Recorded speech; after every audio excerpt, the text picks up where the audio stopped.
Hello दोस्तों, सभी लोगों को नमस्कार। मैं अपने यूट्यूब चैनल प्रवीण कुमार गुरुजी पे आप सभी लोगों का हार्दिक अभिनंदन एवं वंदन करता हूँ। हम लोग जैसा कि एनटीपीसी में जो क्वेश्चंस हो रहे हैं उसी क्वेश्चंस को लेकर के लगातार हम वीडियो बनाते रहे हैं और आप लोग उसको देख रहे हैं। तो उसके क्रम में जो है 8 अगस्त के पेपर में जो कुछ जो है क्वेश्चन छूट गए थे, जिसका वीडियो जैसे वीडियो उतना ही बना रहे हैं जैसे बहुत लंबा ना हो, क्योंकि बहुत लंबा आप लोग जो है यूट्यूब पर जो है टाइम नहीं दे पाते हैं। तो मैं सोच रहा हूँ कि जो है छोटे छोटे जो है वीडियोस के साथ जो है आप लोगों को ज़्यादा से ज़्यादा लाभ पहुँचाने का प्रयास किया जाए। तो उसके क्रम में हम फिर से जो है 2 क्वेश्चन और जो है आपके स्क्रीन पर लेकर के आए हैं। यदि अल्फा और बीटा समीकरण x² minus x minus 6 equal to 0 के मूल हैं, तो अल्फा पे पावर 4 प्लस बीटा पे पावर 4 का मान ज्ञात कीजिए। ये तो जो है बहुत ही आसान क्वेश्चन है, बस इसका आपको फैक्टर कर लेना है। फैक्टर आना चाहिए। फैक्टर कितना आएगा? तो x minus 3 x plus 2 equal to 0।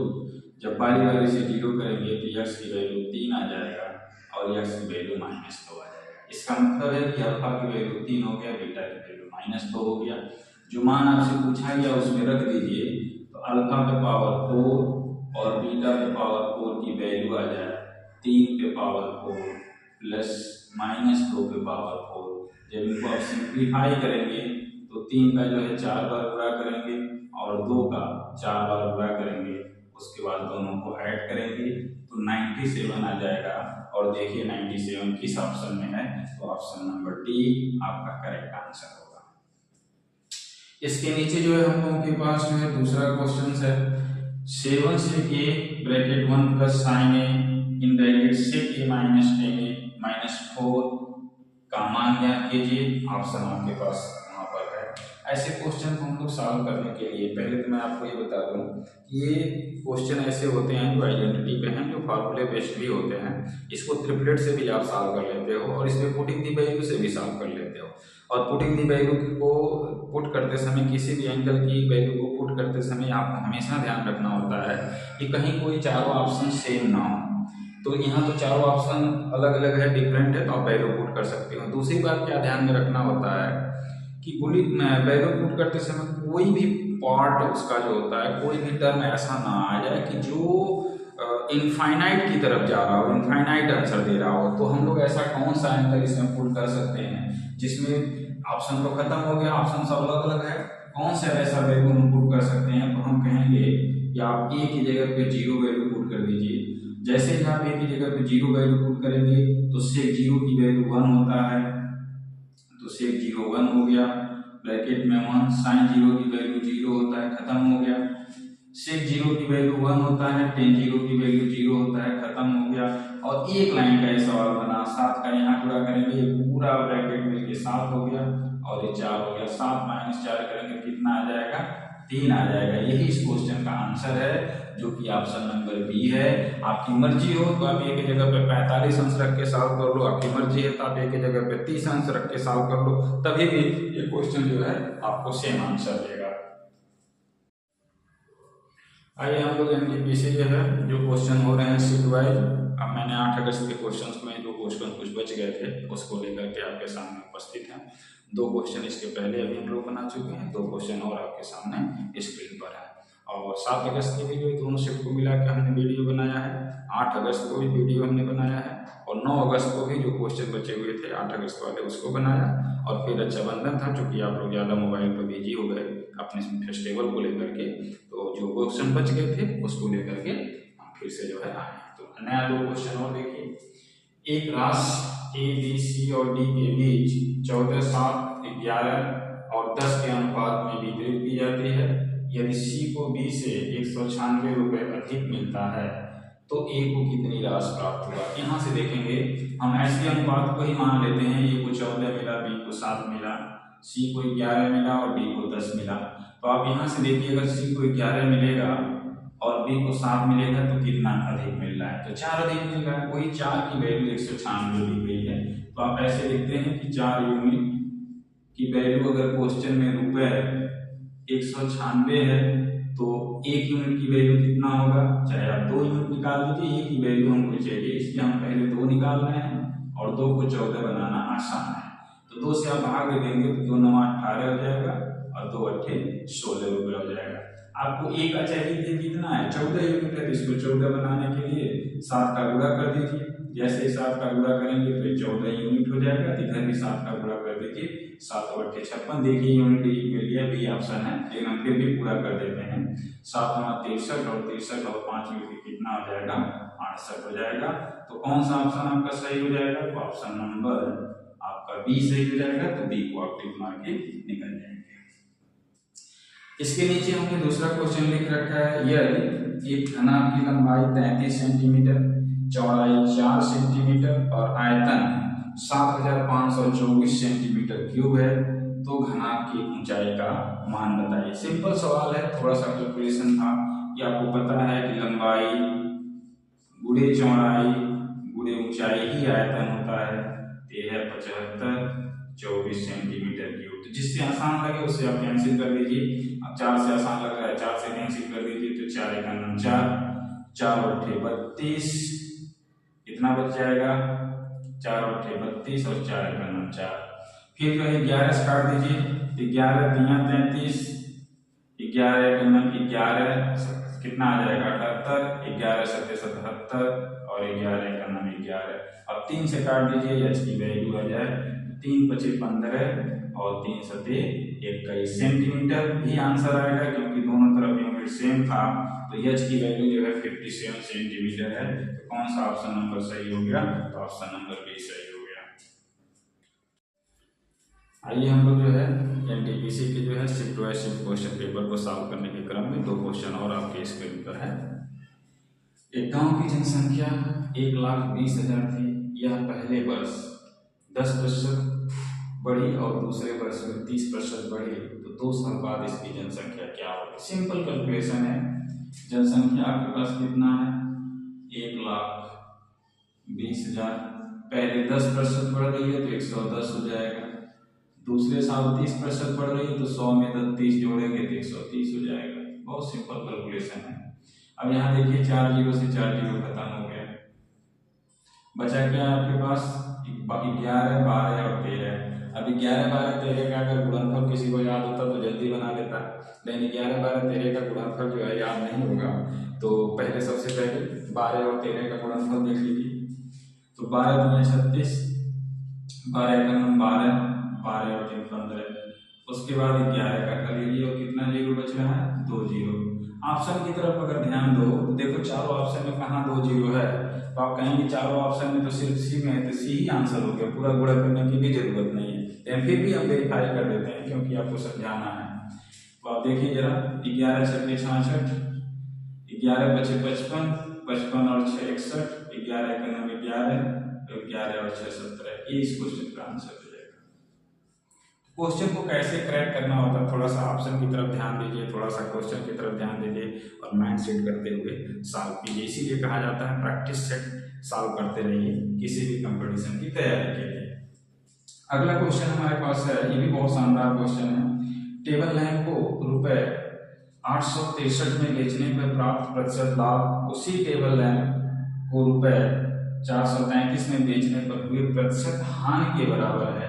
25% लाभ कमाने के लिए टेबल लैंप को किस कीमत पर बेचा जाए। ये ऐसा एक कॉन्सेप्ट है कि जहां पर प्रतिशत लाभ और प्रतिशत हानि बराबर है, प्रतिशत लाभ और प्रतिशत हानि बराबर है और सबका जो है एसपी मालूम है, तो ये दोनों का एसपी मालूम है। इस कंडीशन में कॉस्ट प्राइस बहुत आसानी से निकल जाता है।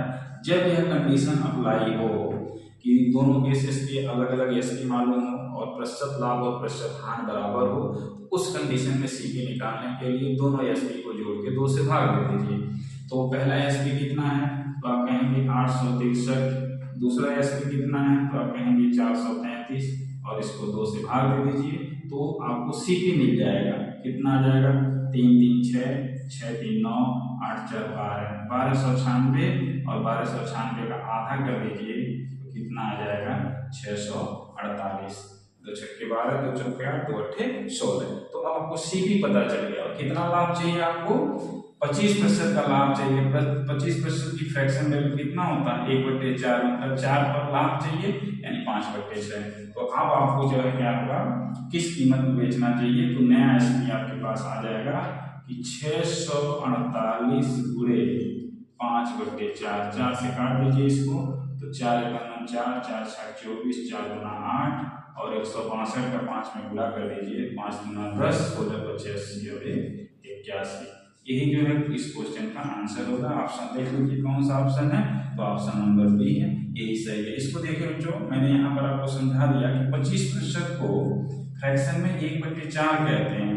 तो अगर 4 पहले था और लाभ हुआ है, तो इसका लाभ होगा कितना आ जाएगा? 5/6। मतलब सीपी पर 5/6 की वैल्यू आपकी क्या आ जाएगी? यस भी आ जाएगी। और जिन बच्चों को अगर ना समझ में आए तो क्या करेगा? 25% है तो मान के चलेगा पहले 100 था, 25 जोड़ेंगे तो 125 हो जाएगा। और अगर 125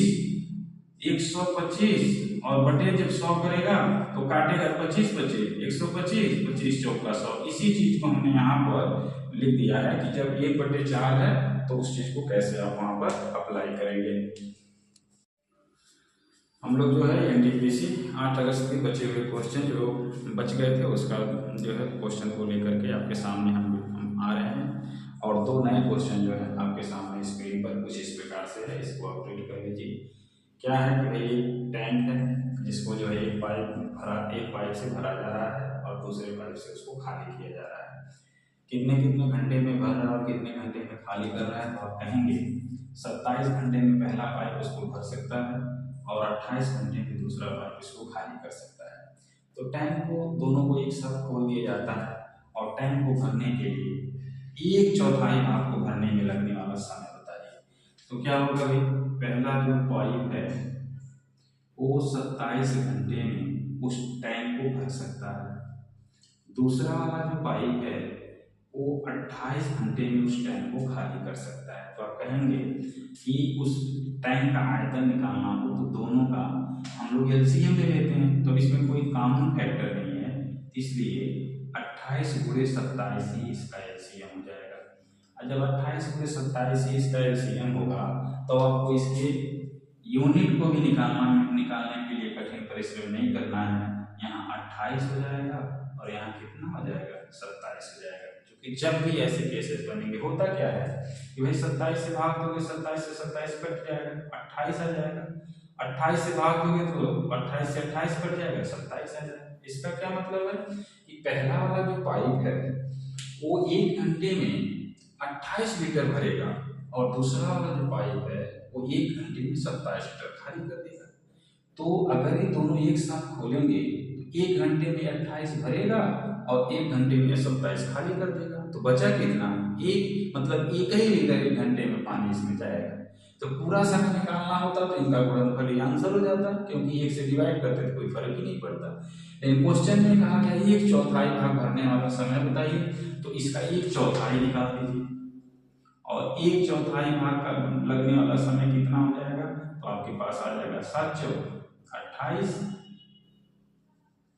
सॉरी 4 × 7 = 28, 7 × 7 = 49, 7 × 2 = 14 और 14 और 4 मिलके 18 हो गया। तो कौन सा ऑप्शन सही है?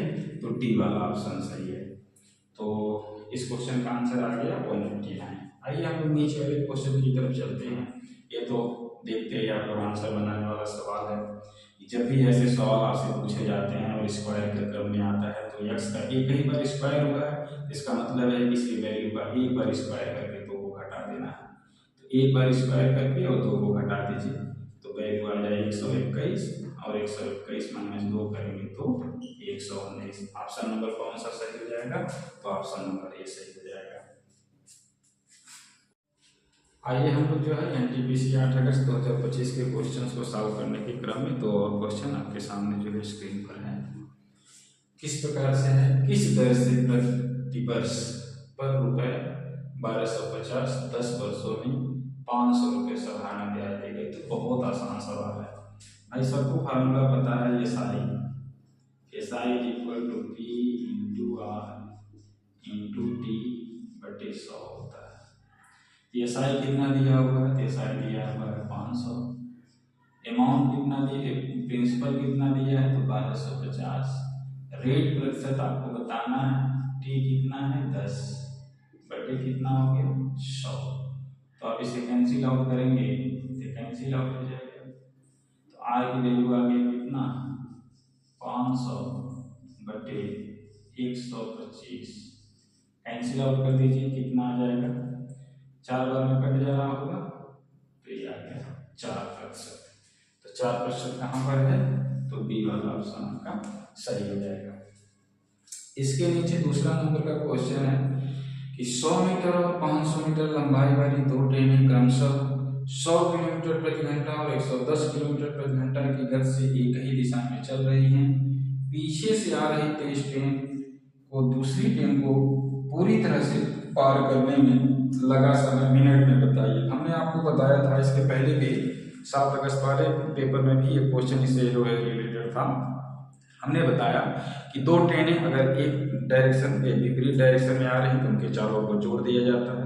अगर दो ट्रेनें जो है सेम ही डायरेक्शन में जा रही हैं तो उसके चालों को हटा दिया जाता है। तो इस बार जो है इसके पहले वाले जो शिफ्ट में था तो उसमें दोनों ट्रेनें जो है विपरीत दिशा में आ रही थी, और आज वाले शिफ्ट में क्या हुआ कि दोनों ट्रेनें जो है एक ही डायरेक्शन में जा रही हैं। तो करना क्या है, समय निकालने के लिए सबसे आसान है कि भाई दोनों ट्रेन की लंबाई देख लीजिए, 100 और 500 मिलके कितना आ गया आपके पास 600, और दोनों ट्रेनों की स्पीड का अंतर देख लीजिए, तो एक 100 है और एक जो है 110 है, कितना आ गया 10, लेकिन ये किलोमीटर प्रति घंटा में है तो 5/18 से गुणा करेंगे तो मीटर पर सेकंड में आ जाएगा। तो इसका मतलब आपका आंसर जो है सेकंड में बनेगा। लेकिन क्वेश्चन में तो कह रहा है कि आंसर आपको किस में बनाना है, मिनट में बनाना है। तो मिनट में आंसर बनाना है तो जब सेकंड में आंसर आ रहा है तो उसको 60 से भाग दे दीजिए तो मिनट में आ जाएगा। तो जो भी समय आएगा वो अब मिनट में आ जाएगा। देखिए कैलकुलेशन देखिए इसका कितना आसान है, 2 जीरो 2 जीरो कट गया, 6 से 6 कट गया, 5 से 18 को भाग दे दीजिए, 5 9 15, 5 6 30। कहाँ पर है ऑप्शन आपके पास, तो सी नंबर का ऑप्शन है। बहुत ही इजी गोइंग क्वेश्चन आ रहा है मैथमेटिक्स का। एक चीज आप लोगों से हम बार बार कहते रहे हैं कि रिक्वेस्ट है आप लोगों से कि भाई हमारे मेहनत को आप लोग देखिए। हम क्वेश्चन को बोर्ड पर लिख रहे हैं, उसके बाद जो है सोल्यूशन जो है दे रहे हैं। हमारी कोशिश है कि आपका जो है एग्जाम में आने वाले सवाल की तैयारी बेहतर से बेहतर हो। तो आप लोग लाइक कमेंट और शेयर करने में कंजूसी ना कीजिए, कमेंट दबा कर कीजिए। कोई क्वेश्चन हो तो क्वेश्चन को लिखिए, तो जिससे कि जो है मेरा मनोबल बढ़ता रहेगा। हम आपके साथ हैं तो आपकी भी ये जिम्मेदारी बनती है कि आप भी हमारे साथ रहें। आइए हम लोग जो है NTPC 8 अगस्त 2025 के जो क्वेश्चन सॉल्व कर रहे थे उसी के क्रम में 2 और क्वेश्चन हम लेकर आए हैं, और मुझे बड़ी खुशी हो रही है कि जो क्वेश्चन हम जो है आप लोगों को प्रैक्टिस करा रहे थे वो क्वेश्चन आपके पेपर में आपके सामने आ चुका है। हो सकता है कि बहुत सारे क्वेश्चन जितने भी क्वेश्चन हैं सब आपको मिल रहे होंगे, लेकिन इस क्वेश्चन को हमने पहले ही वेरी वेरी इंपॉर्टेंट कह दिया था, इसलिए क्योंकि ये रेलवे का ही जो क्वेश्चन बनता है। रेलवे के क्वेश्चन में इससे बहुत सारे क्वेश्चन बनते हैं। कैसे हमने सिखाया था, आप लोग अगर इस चीज़ को याद रखे होंगे तो उसका आंसर बना सकते हैं। लेकिन फिर भी मैं रिपीट करता हूँ उन बच्चों के भी, क्योंकि इसमें जितने लोग आप हमसे पढ़ते हैं, हम आपको पढ़ाते हैं, तो हम और आप एक दूसरे को जानते हैं। लेकिन बहुत सारे बच्चे यूट्यूब पे आने का मेरा क्या मतलब है, मेरा क्या उद्देश्य है कि बहुत सारे ऐसे हैं दूर दराज के बच्चे हैं जो गरीब हैं, जो शहरों की तरफ नहीं आ सकते हैं, और वो घर से उनके पास इतनी आर्थिक स्थिति भी मजबूत नहीं होती है कि जो एजुकेशन को लेने के लिए शहर की तरफ आ सकें। तो मैं सोच रहा था कि चलिए ठीक है, अगर हमारा मैथमेटिक्स हमारा तरीका आप लोगों को पसंद आ रहा है तो क्यों ना हम भी जो है यूट्यूब पर वीडियो बना के डालें और उन बच्चों तक जो है अपना क्वेश्चन पहुँचाएँ कि उन बच्चों का भी भला हो जाए। तो बहुत सारे बच्चे हैं इसमें जो नए हैं, जो हमको सिर्फ जो है यूट्यूब पर ही मिले हैं, लेकिन जिन बच्चों को मैं पढ़ाता हूँ उन बच्चों को तो ये पता होना चाहिए कि हाँ इस क्वेश्चन को बार बार हमने कितनी बार रिपीट किया था, वो क्वेश्चन आपके पेपर में आ चुका है। आइए हम देखते हैं 90 किलोमीटर की दूरी तय करने में अनिरुद्ध को बोहरान से 3 घंटे अधिक का समय लगता है। यह अनिरुद्ध अपनी गति को दोगुनी कर दे तो बोहरान से 2 घंटे कम समय लगता है। हमने कहा कि ऐसे क्वेश्चन को करते समय आपको ये देखना होता है कि दोनों लोगों में कौन अपनी चाल को बदल रहा है। तो आप कहेंगे कि अनिरुद्ध अपनी चाल को बदल रहा है, तो अनिरुद्ध को 2 बार लिखना होता है और बोहरान को 1 बार लिखना होता है। तो हमने क्या किया, बोहरान को यहाँ रख दिया और यहाँ पर अनिरुद्ध हो गया, और फिर से जो है एक बार और अनिरुद्ध हो गया। यहाँ पर आया क्या, अब अनिरुद्ध की स्पीड में परिवर्तन हो रहा है। तो अगर अनिरुद्ध की स्पीड में, अनिरुद्ध का स्पीड पहले 1 था तो अब 2 गुना हो गया। और डिस्टेंस सेम है, जब डिस्टेंस सेम होता है तो स्पीड का व्युत्क्रम ही उसका समय होता है। तो स्पीड का अगर अनुपात आपके पास आ गया तो उसके टाइम का भी अनुपात आप आसानी से निकाल सकते हैं, और टाइम का अनुपात हो जाएगा 2:1 का। तो अब देख रहे हैं कि भाई उसका टाइम भी आ गया। अब क्या हुआ, क्वेश्चन में कहा गया कि पहली कंडीशन में अनिरुद्ध जो है कोहराम से 3 घंटा अधिक समय लेता है, तो 3 घंटा अधिक समय ले रहा है। दूसरे कंडीशन में क्या कह रहा है कि अनिरुद्ध जो है कोहराम से 2 घंटे का कम समय लेता है, तो 2 घंटा कम समय लेगा। इन दोनों समय में अंतर कितने का है, मैंने कहा कि कैसे निकालेंगे। मान लीजिए पहले t समय ले रहा था, अगर 2 घंटा अधिक लिया होगा तो t+3 रहा होगा, और t समय अगर ले रहा था तो 2 घंटा कम लिया होगा, तो आप कहेंगे t-2 समय लिया होगा। अब इसका अंतर जब आप निकालते हो तो देखिए t से t कट जाता है और 5 घंटे का अंतर आता है। तो हम जब पूछेंगे अंतर क्या होगा, तो 3 इधर है 2 इधर है, तो 5 हो गया। अगर एक बढ़ रहा है एक घट रहा है तो हमेशा जुटेगा, अगर दोनों बढ़ेंगे दोनों जुटेंगे तो घट जाएगा। ये चीज भी हमने आपको बता रखा था। आइए देखते हैं इसमें यूनिट में क्या हो रहा है। पहले कंडीशन में वो 2 यूनिट का समय ले रहा था, और दूसरे शर्त के अनुसार वो 1 ही यूनिट का समय ले रहा था। इसमें समय का अंतर कितना है, तो आप कहेंगे 1 का, और 1 का अंतर किसके बराबर है, तो 5 घंटे के बराबर है।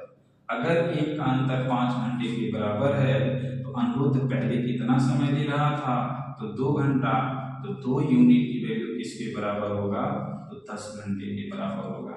अब तो आप स्पीड बता सकते हैं, भाई पहले अनिरुद्ध कितना 90 किलोमीटर की दूरी तय करना है और 10 घंटे का समय लेना है, तो बताइए स्पीड कितना हो जाएगा।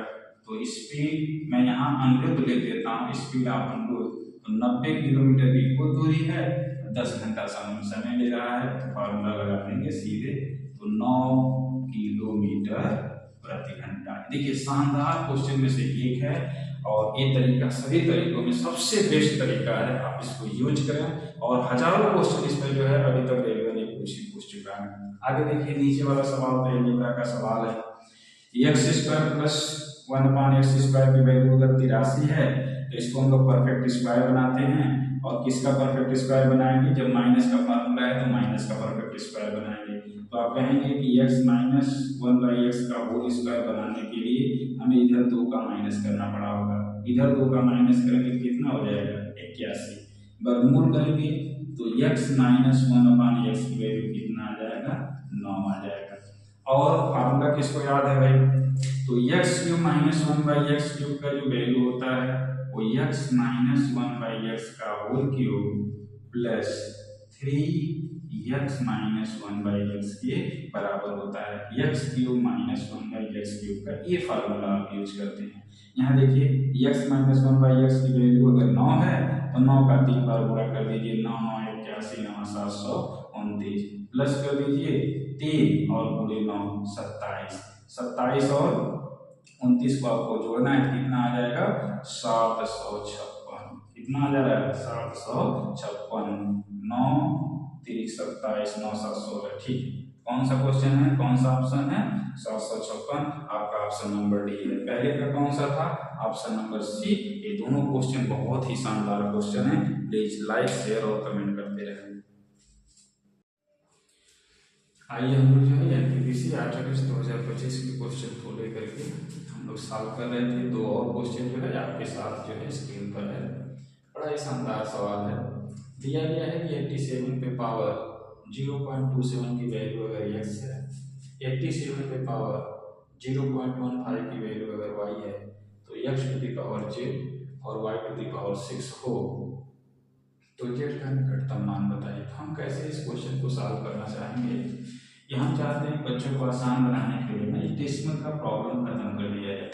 तो डेसिमल का प्रॉब्लम खत्म करने के लिए आप क्या करेंगे, तो आप कहेंगे 87 है, तो 87 पर पावर लिखेंगे 27/10, ये 27/10 हो गया और इसकी वैल्यू x हो गया। पावर को उधर ट्रांसफर कर दीजिए, तो ये हो जाएगा 27 27 = x पे पावर 100/27। दूसरे वाली कंडीशन से क्या है, सेम यहाँ पर आप कर दीजिए, तो आप कहेंगे 27 के पावर 15/100 हो जाएगा।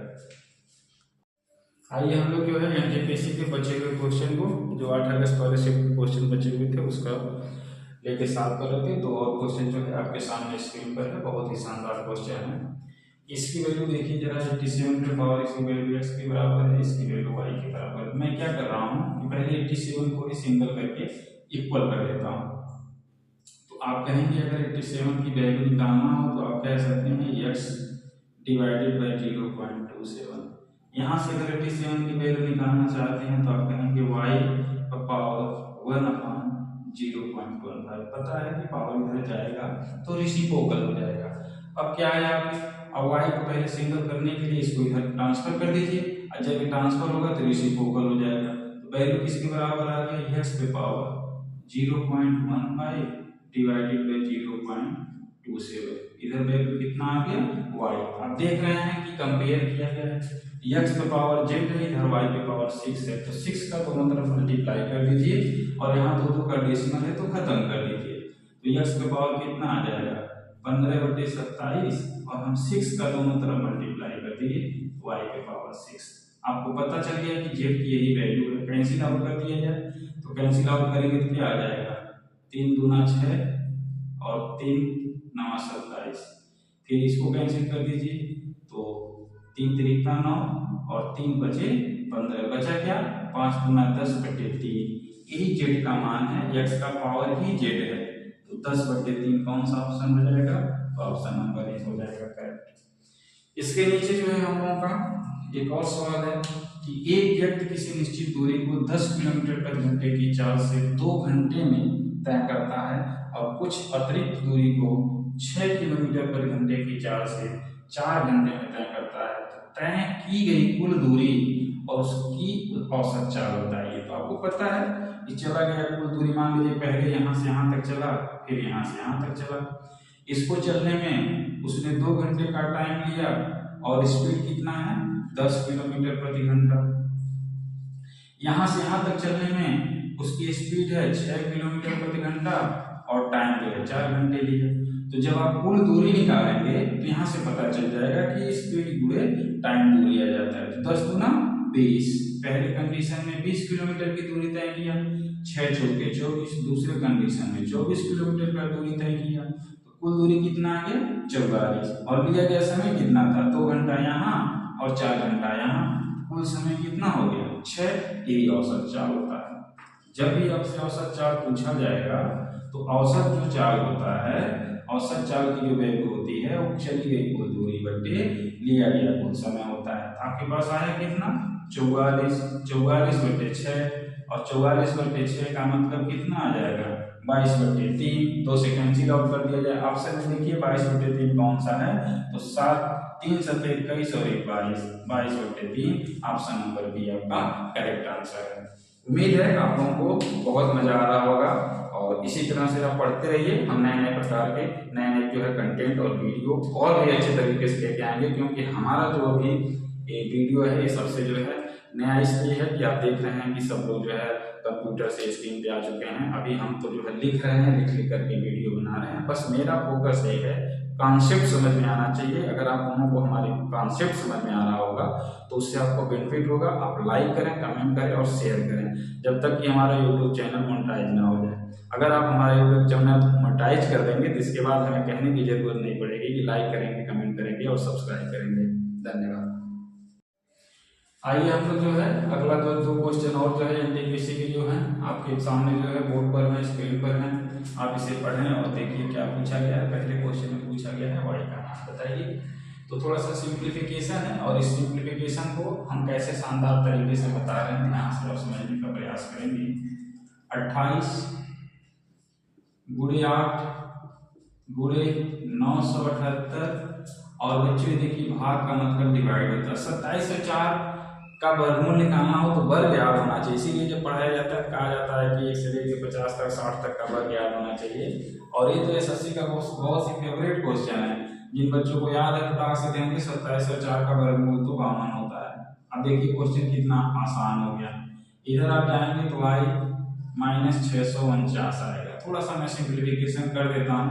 पहले इसको आप 13 से काट दीजिए तो 13 चौके 52, 13 सत्ते 91 और 13 छाक 78, 4 से और कट जाएगा 19 चौक 76। अब आपके पास क्या वैल्यू बच रही है, आप 28 गुणे 8 गुणे 19 उधर से इस वैल्यू को इधर ट्रांसफर करेंगे तो ए है y का मान। अब यहाँ हम गुणा करने का सलाह नहीं देंगे, अगर हम गुणा करने के लिए कहेंगे तो गुणा करने में टाइम लगेगा आपका, तो उस टाइम को कैसे डिक्रीज किया जाए। यहाँ पढ़ाते समय मैं आपको साथ टाइम ले रहा हूँ, लेकिन मुझे करना हो तो मैं टाइम नहीं लूंगा। कैसे होता है ध्यान रखिए। डिजिट सम क्या होता है, यहाँ देखिए डिजिट सम का मतलब है कि इन दोनों को जोड़ा जाता है। अगर इन दोनों को जोड़ा गया तो अगर 8 और 2 10 हुआ, फिर 10 के डिजिट सम को जोड़ा जाएगा, जैसे 10 हुआ डिजिट सम, फिर 1 और 0 को जोड़ा जाएगा तो 1 हो जाएगा। इसका मतलब है कि 28 का जो डिजिट सम आ रहा है वो 1 हो गया। 8 का डिजिट सम तो 8 ही है, इसका डिजिट सम कितना आएगा, 9 का कोई वैल्यू नहीं होता, 9 का डिजिट सम ऐसे कट कर दिया जाता है। 9 यहाँ से कट कर दीजिए, डिजिट सम निकालते समय यहाँ से कट कर दीजिए, तो यहाँ भी 1 हो गया।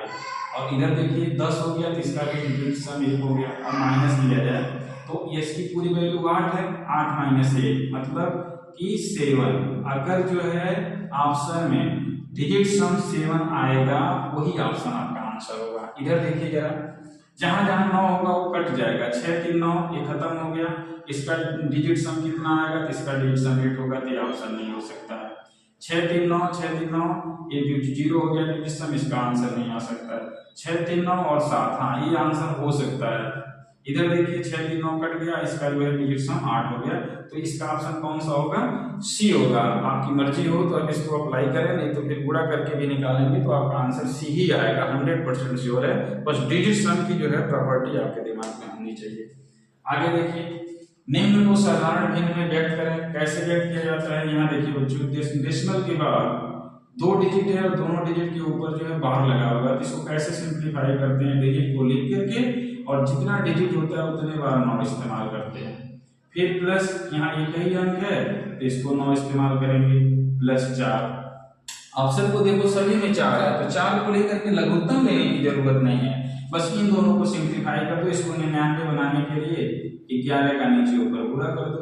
यहाँ आ गया आपके पास 23, यहाँ आ गया आपके पास 22, नीचे आ गया 99, प्लस कितना है 4, तो आप कहेंगे 23 और 22 को जोड़ेंगे 45 हो जाएगा, तो 45/99, 45/99 और प्लस 4 काट दीजिए 9 से, तो 9 बचे 45 और 9 11, 4 सही 5/11 कौन सा ऑप्शन है, तो पहला वाला ऑप्शन है। ये इस क्वेश्चन का आंसर है ए, और पहले वाले क्वेश्चन का आंसर कौन सा है, सी। तो 8 अगस्त के जितने क्वेश्चन थे 2 वीडियो हमने कंप्लीट कर दिया है। मैं 7 अगस्त से लगातार जो है एनटीपीसी में जितने भी क्वेश्चन होते हैं उसको लेकर के वीडियो बनाते रहे हैं, और आप लोगों से यही कहेंगे कि आप पीछे भी जाकर के वीडियो को देखें और उससे जो है लाभ लें, और वीडियो को लाइक शेयर करें, जिससे कि हमारा भी मनोबल ऊंचा होता है। धन्यवाद।